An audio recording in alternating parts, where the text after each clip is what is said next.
The Entrepreneurial Journey Podcast.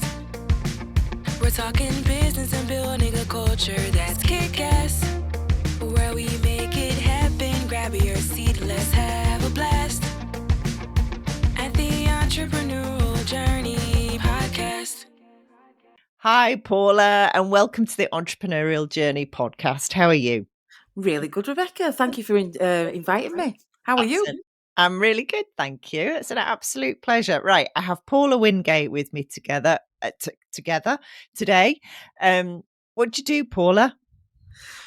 Couple of things, but mainly I help businesses grow to 7 figures plus, and I buy and sell businesses. That's quite exciting and a little bit sexy, I have to say. I love. Yeah, that's why I had on buying and selling businesses, but I also help professional footballers grow their businesses too. So that's also, I love that bit. That's really sexy as well. Right, so there's 3 lots of businesses there. Okay. Yes. How did you get into, well, let's talk about the footballers side. How did you get into that, first of all? So I used to play football from age 9 years of age. Right. So I was playing football in the open age and then quit after when I was 30. I had a bit of a party and then I got back into football again. So basically when I was helping, one of my clients was the football manager of the St.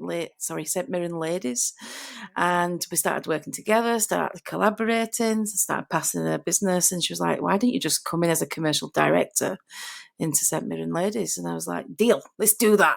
But then I started getting access to professional footballers in the Scottish Premiership and coaching them on mindset, and then I was like, how can we make these guys into an asset rather than, because most footballers are an asset to the club and not themselves. Yeah. And I was coaching 2 professional footballers and got really good deals on the contracts, and then started thinking about, when you retire, how do you transition out of football into normal life again? And it can be a big shock because they've had everything done for them.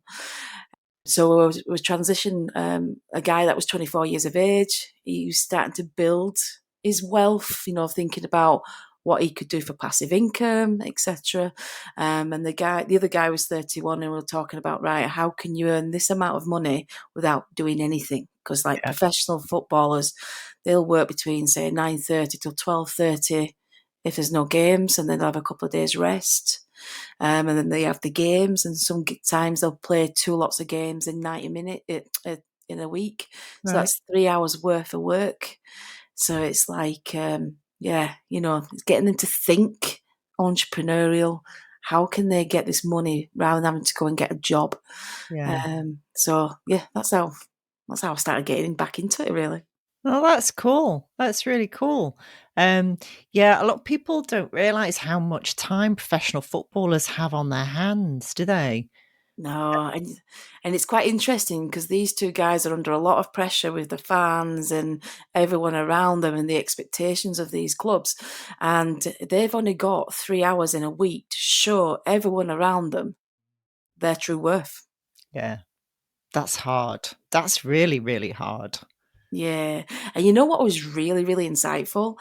I've not met a professional footballer yet that actually warms up their mind before they play. Really? Yep, not one footballer. That really surprises me.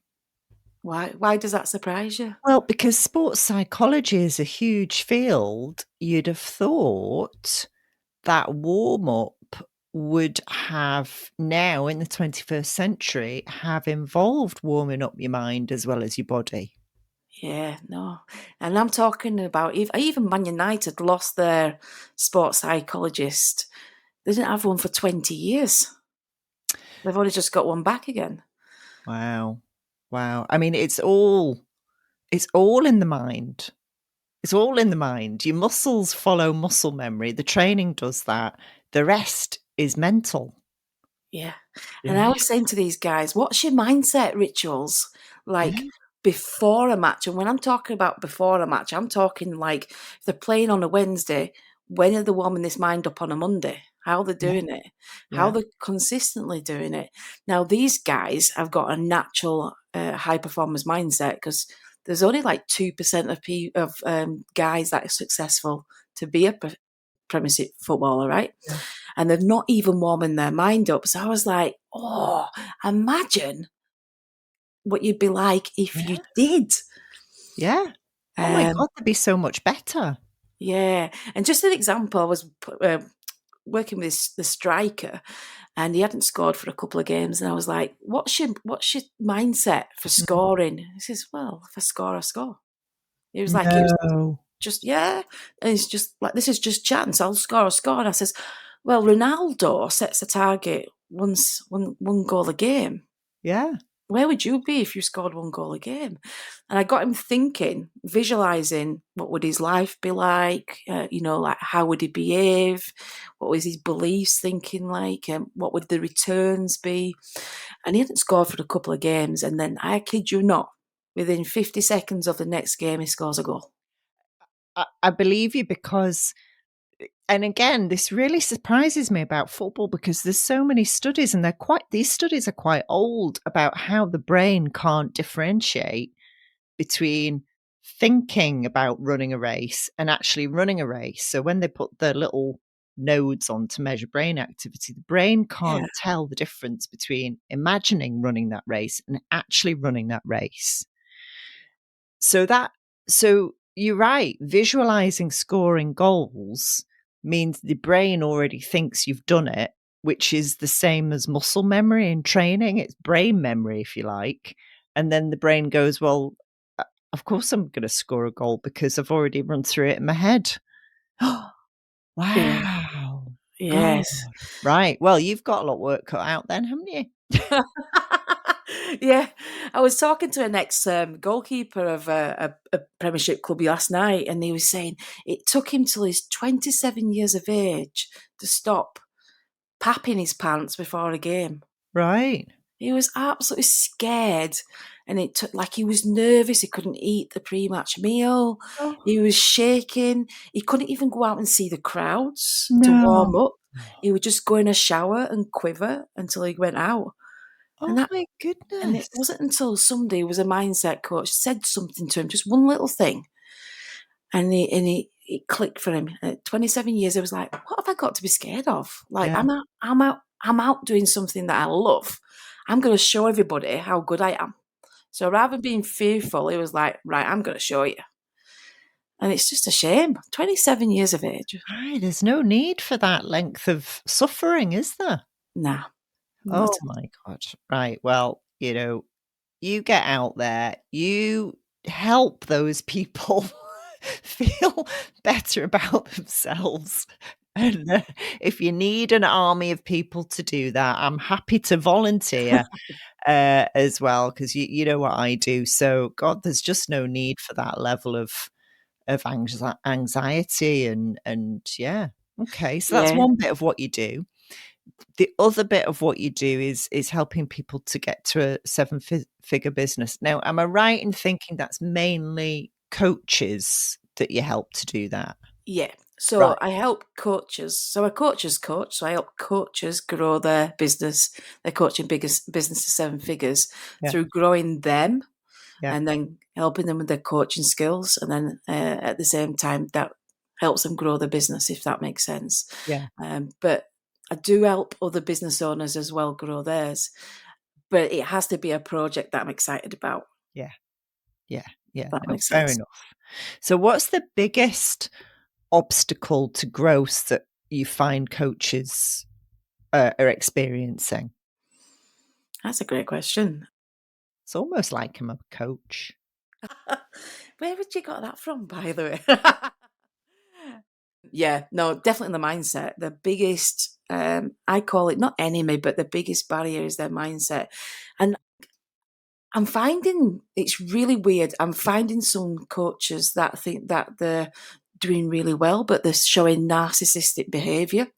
Oh, And I've been doing some research into it, and I'll probably tell you later from this, but it's quite eye opening how some coaches use their mindset skills to then use on people to create more fear, more anxiety, more stress. Ooh. And I want to be really open with this because I want this out. I want this driven out of coaching. Now, when I've been looking into it a little bit, apparently coaching does attract narcissists because some people think it's all about them and they're on the stage and they're out there showing it, and then behind the scenes they're doing little things like setting seeds in people's heads, and I'm like, I'm not having that. Oh. So I've set myself a little mission on helping everyone to grow their mindset, themselves as a person. What type of person do they need to be at a certain level of business? How do they think? How do they behave? What's the skill levels got to be like? What's the knowledge levels got to be like? And that's why I set up the coaches lounges, because I'm thinking, if you're a narcissist, you'll never know you're a narcissist. You just think you're doing the right thing. Yeah. But Yeah. if you actually see the toxicity of the behaviour, and we can then put it out there and let them decide how they behave, it might actually stop other people getting damaged, because with it not being what's it called, regulated. Mm. Yeah. So that's really interesting you've said that.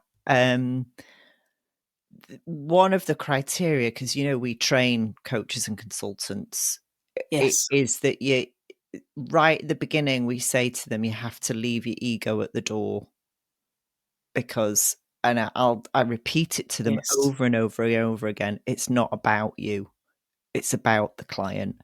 You've not got a cape and you do not have your underpants over your tights, okay? You're here to save nobody, because do you know what? They'll find a way on their own, whether it's a business or an individual.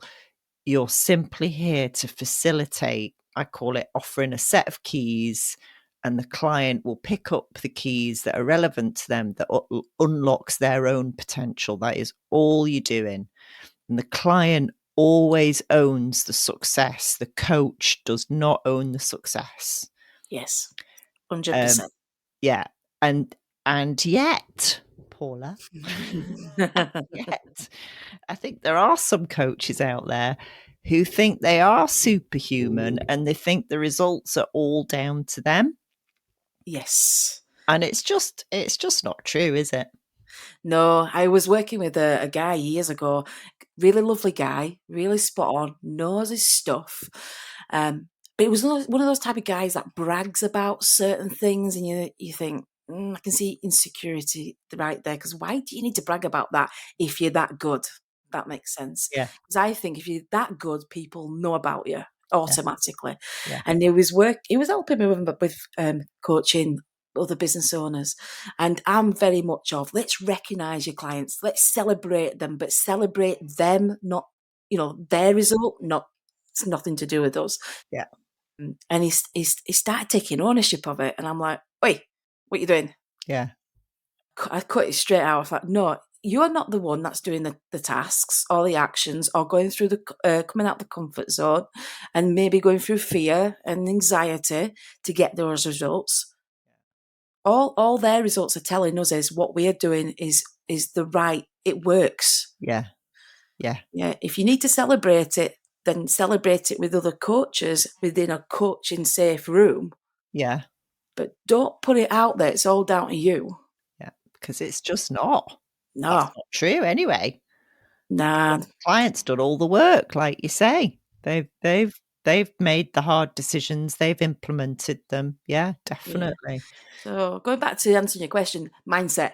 Definitely mindset is a big thing. With most coaches are just recovering as well. Like they've gone through something and they're healing, and it could have been traumatic. And what I'm finding is they might be going through imposter syndrome, self-sabotage. My coach the other day says, that sounds like imposter syndrome, Paula, what I said. And I was like, yeah, it does, doesn't it? And I was like, where the hell has that come from, right? And I've been coaching for like 25 years. I'm like, But when you go to different performance levels, I'm finding your mind has to perform at a different level. Mm-hmm. And you're going to feel a bit of imposter if you're jumping up another level. Yeah. So definitely mindset. And I would say to any coach, get a mindset person behind you. Get that person in your entourage to get the best performance from you.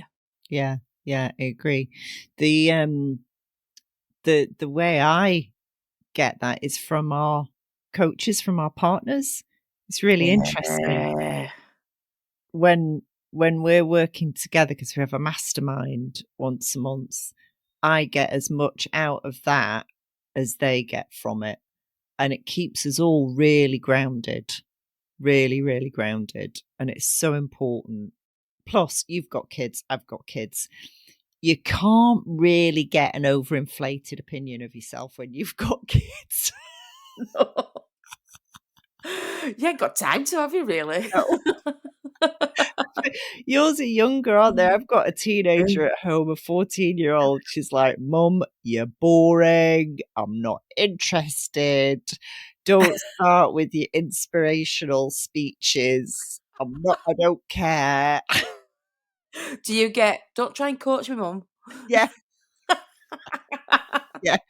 Don't. Oh, that's your NLP voice. Stop using that. They're quite sharp on how to disarm you, aren't they? Yeah.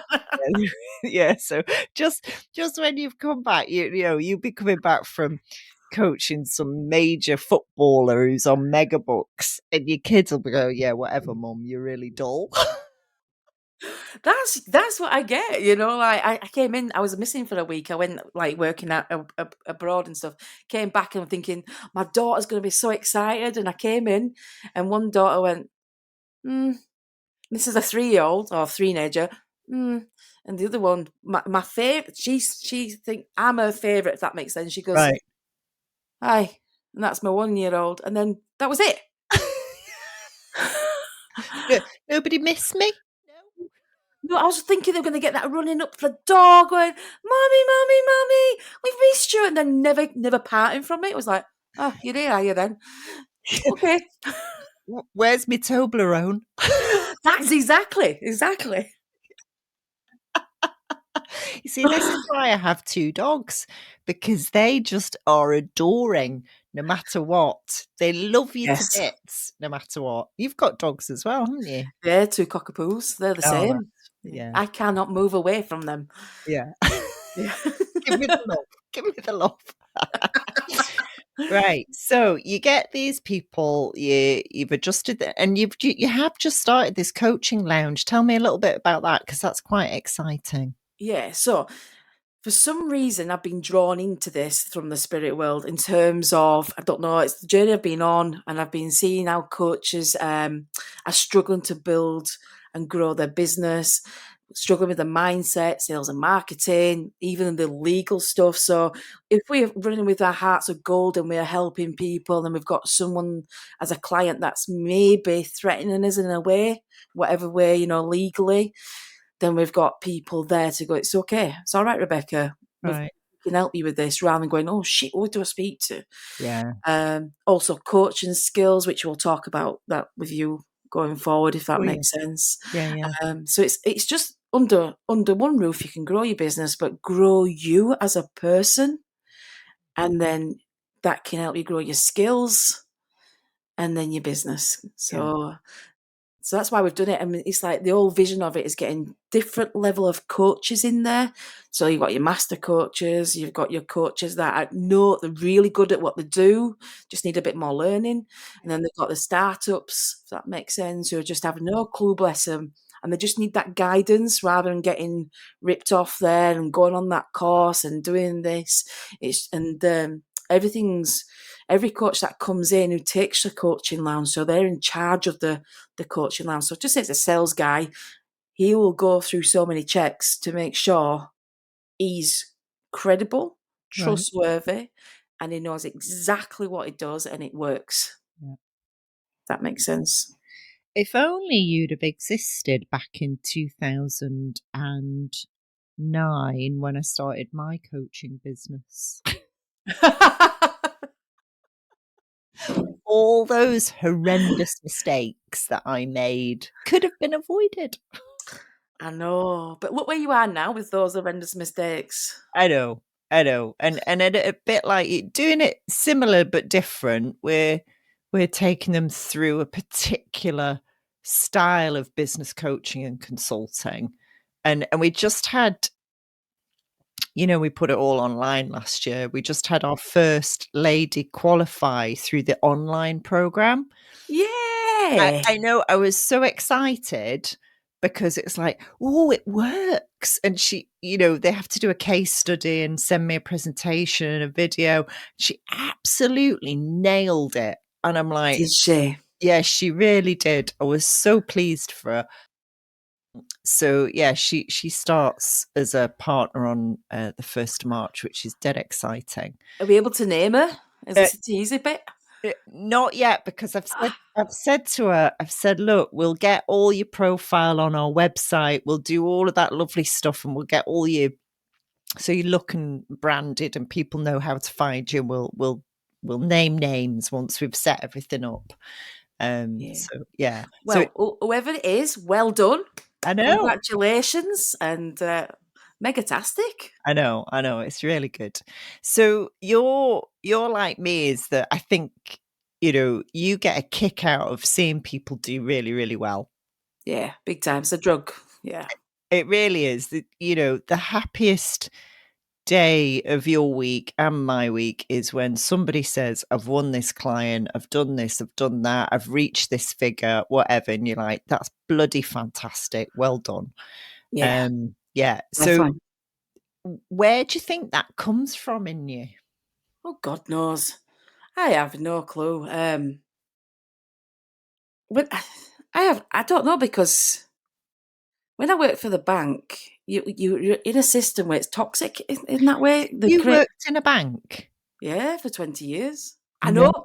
Can you believe it? I can't even use a calculator. No, it's not that. It's like, how did you manage to mangle yourself into that shape that fitted for 20 years in a bank? Oh, I don't know. Well, I worked at McDonald's, and then got into a bank, and I never thought I was good enough to be even in a bank. No. No, I never thought I was good enough. Managed to get in it, and then managed to be then one of the top performers in the bank. And I'm like, I've cheated somehow. And then I managed to then get a really top management position through, growth. And I'm like, they're going to find me out sometime. And then I managed to coach all these managers and troubleshoot with them, and then teach them how to performance manage, because no one taught me. And I'm like, how can I be in a bank and no one teaches you how to performance manage? Yeah. And then the crash happened, and they said, right, let's do an evaluation. And basically I was one of the top performing managers, and they dropped me 3 role levels down. Right. But common sense said, the ones that are below me, let's promote them without no training. And then, Paula, can you actually coach them to be managers? Yeah. And I'm like, so you demoted me, but you've promoted these. They've got no training, they've got no experience, and you want me to coach them. Okay then. And I still went, okay then. I did. You're a better woman than I am. I wouldn't have. I'd be gone, yeah, you're all right. Yeah. No, I was like, all right then, there's no problem. And then they said to me, after a couple of years, I've started really outgrown this role, really killing me. My soul was dying, and it was just affecting my body. I was getting shingles after shingles. They must have thought I was just making it up. And then I just thought, let's try and get a promotion. Let's go back up to my old role level. Well, you can't jump that high. Well, you've demoted me. No, you can't jump that high, Paul. You've got to go through each role level. Oh. So you're having a laugh. Yeah. So I thought, you know what? I'm sick of begging to work now for the bank. I've had enough. Common sense is not there. And I thought, let's do something exciting. Let's start my own business. So that's when I just got rid of the bank and started my own business. Quite right too. It only surprises me that you were there for so long, because you're so entrepreneurial in your thinking. Yeah, I really boxed that in. So when I was the bank, can I be open and honest what I've done? Because I've never told anybody this, right? So I really apologise if this offends anyone, if anybody's religious or... So I read the Rich Dad, Poor Dad book when I was about maybe 30-ish. Right. And I was like, oh, see loads of money opportunities, right? So now I've got to now put this into place. So I goes and finds, by accident, a sex book. Okay. And I couldn't find this. It's like an A to Z sex books for gay people, right? And I thought, oh, this is such a great stocking filler, right?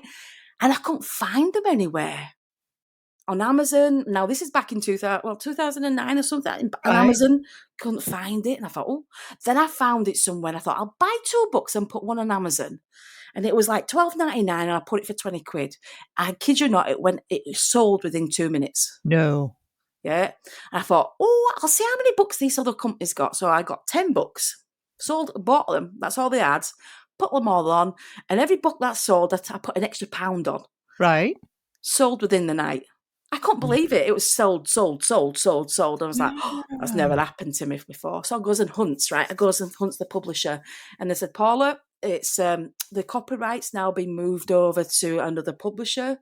But when it opens, you can have them, right? I was like, right, give me 5 boxes. Anyway, 2 months later, they give me these 5 boxes. And everybody's putting their books on. And I thought, I'll just leave them to put their books on. And then within 6 months, they're all sold out again. So I was like, let's put my books on. But I put it on for 50 quid, 55 quid, 60 quid, 70 quid, 100 quid. Sold. No. Yeah. I made a fortune through it. I've even kept one book just as a souvenir. Yeah. And when I looked at it, 800 quid, it's on Amazon. No. Yeah, 800 quid. What is so special about this book? God knows, because it's not it's just, I'm not anything like into this type of thing, but sex sells, I'm selling it. Bloody hell. So then what does I go and do? So I'm buying all these lady sex books. I'm selling them on and making a fortune. And I thought, right, let's reinvest my money into vibrators. I love this. So again, right, I'm a Catholic girl. I've been brought up by nuns at a Catholic school. My mum would kill me. My dad would disown me. And I found this where you can set up a drop shipping company, right? So you can you don't have to put any money down. You can buy these goods, put it on your website and get them to send it all out. I didn't have to touch it, anything. So I'm selling I'm thinking, Ann Summers are selling rabbit vibrators for £80. I can get them for £30, sell them for £60. It's a winner. Job's a good one. And then you've got the sex games. You've got there were just loads, right? And I was just thinking, wow. I can't believe I've just created this. And I'm at the bank and I'm taking in, because I was I was a sales manager, I would take in extra stuff out my own money to give prizes. So no wonder they kicked me out, because they were like, Paula, why are you bringing in, what's it called? Lube. Why are you bringing in strawberry lube? I says, it's just to make it different, exciting. And they're like, Paula, why have you brought that in? Well, just a bit unique. Better than chocolate and wine. I was going to say they got bored of Amazon vouchers. They just wanted lube. Yes, yeah, so funny. It was just, I found that because the morale was really up. Like, I was the best manager at sales. I wonder why. Like, why was my team so good? Anyway, it got to a point where I got asked a really derogatory question, and it was something out of nothing, and it was like, I'm selling that. I've had enough. And that's where I sold my first business. I was like, I've had too much. It's done now. Right. And it was like, sold it for 6,000. And that's how I got through the bank. Brilliant. I love that. I love the fact that you've shared that story, and I did not know that was coming. That's fantastic. Yeah. If you do actually know me, right, I am frigid as a cup. Put it that way. I get embarrassed about anything like this. So it's like chalk and cheese. That's hilarious. I love that. Absolutely love it. Right. Okay. So that's a great start. I don't think I've ever heard a coach have such an interesting origin story. I know. Right. So yeah. That's a first. Right. Okay. So you buy and sell other businesses. What kind of businesses do you buy and sell? All different ones. So the biggest thing I do is help businesses get into a position to sell the business first of all, because I'm sick of seeing businesses, people that have struggled through the business, get to 60 and go, I want to sell it.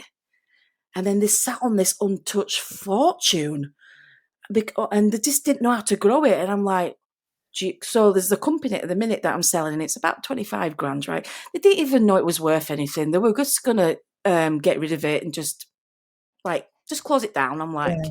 and it was just by accident. Their son-in-law says, can you just check this out? And I was like, well, to be fair, it's worth 25 grand, but it could be worth like multiple six figures if they treated it like a business. Yeah. And they went, no, they just want to get rid of it. But they've got access to employees with KPMG, Barclays, JP Morgan, Virgin Money. They're working with high net individuals. Wow. And it's like, wow, this could have been made. So I'm helping them sell it, and we've got like loads and loads of people so interested in it. That was on sale since Tuesday, and that will be gone by next week, easy. Brilliant. That's fantastic. Yeah. Then they just need to go through the legal process, which can take about 90 days, right? But so that's what I do there. But I also then look at buying my own businesses and then flipping them. Yeah. And that's really exciting. I love that bit.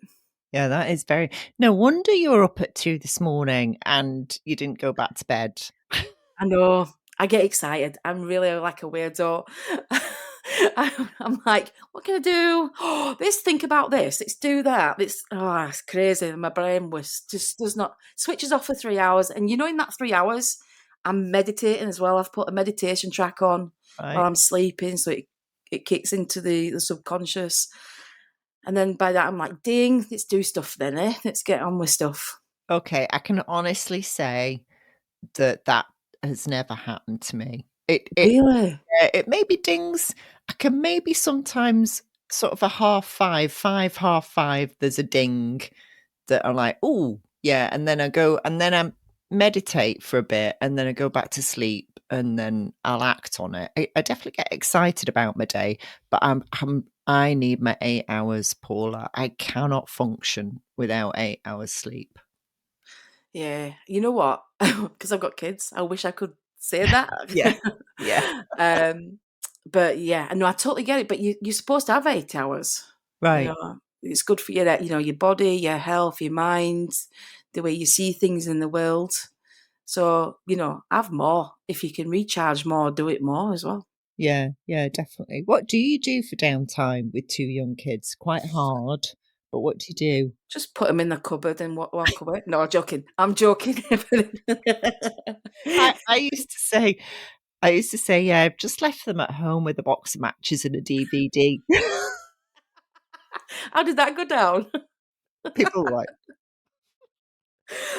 we're just buying a house at the minute, and the estate agent was taking us around this house, and she says, this is a cupboard, and I said, oh, that's perfect to lock the kids in, and kept a straight face, and she went, and you could just see she thought I was being serious. I went, I am joking. What do you do for downtime? So I'm quite lucky because I only work maybe three days a week, and more on the Mondays and Tuesdays I'll go to the sea, or I'll sit somewhere inspirational like Loch Lomond, and I do a lot of planning on myself. Like, where's my gaps? What can I do better? So I just like reflecting. Just love reflecting. I love being near water. I also love being near nature. So Mondays and Tuesdays I take myself off, and that's my recharge time. But that's because Saturdays and Sundays are just a nightmare with the girls, because we're either running about doing loads and loads of stuff, and it's just my way of getting ready for my Wednesday, Thursday, Wednesday, Thursdays and Fridays. Yeah, totally. Where are you taking the businesses? What's next? That's a really good question. So with the Coaches Lounge, that is something that I really want to grow. I want to get to a minimum of 1,000 coaches in there to help them. And just imagine having 1,000 coaches helping each other. Yeah. That's the way I say it, a family. With the buying and selling, don't know where that's going, to be fair. I'm just taking it day by day. However, we're getting a lot of inquiries, and that's incredible. However, I've just identified something else which is going to go boom, and I'm getting myself in there. And what I mean by that is being the prime position of helping other businesses get themselves in there, and that's helping women earn money or grow their business through other ladies' football clubs. Oh, very good. Oh, very good. Yes. So there's if you look at how the men's sponsorship and how the market's there, it's saturated. Yeah. And there's other companies that would love a refresh, like a family type of thing at the women's football. Yeah. And like, for example, the World Cup in 2019 was just one day was worth 1.21 million. No, yeah, 1.21 million, I think it was. Wow. Just in Wow. one day. Wow. So, no, that's good. Our youngest daughter plays football, and she loves it. But the team has just been, this is very off-piste, Paula. yeah. But the team that she was playing for just culled 8 girls from the training and the squad because they said they had too many. Now, some of these girls have been playing for No. this club since they were in P3, and they just went, no, we need to get rid of some of you because this group is too big. So they just got rid of 8 of them. And we're You're like, kidding. hang on a minute. You're meant to be promoting and supporting women and girls football, and you've just told 8 14-year-old girls that they can no longer play. That's horrendous. That is, Isn't it? can't really comment on it, but I would say I wouldn't like it. So you know the St Mirren ladies that we work with, Yeah. We are really, really committed in no matter who you are, Yeah. how many you've got. In fact, we would have taken them ladies on Yeah. to get them growing. You know, like Yeah. from 8 years of age, we've got a step by step, a structure, a framework to absolutely group these ladies and really get them through. Because there's also that gap, at that age gap where you get to 14, 15, the hormones kick in and they go, boys, football. We've even got a plan to help keep them, inspire them to stay, Brilliant. to get them to the open age. Well, in fact, we've just got we've just organised partnerships with a professional football club in America. right. So we do swaps. Brilliant. So if there's anybody out there, any girls out there that's, getting treated like that, come to St Mirren Ladies. We would love to meet you. Well, sadly, it's a bit too far.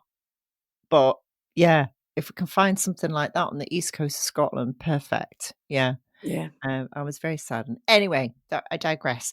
If your business, and let's just take Influential Minds as the main business, had a personality or a character, how would you describe it, Paula? What? A personality or a character? Yeah. That's a bit posh, isn't it?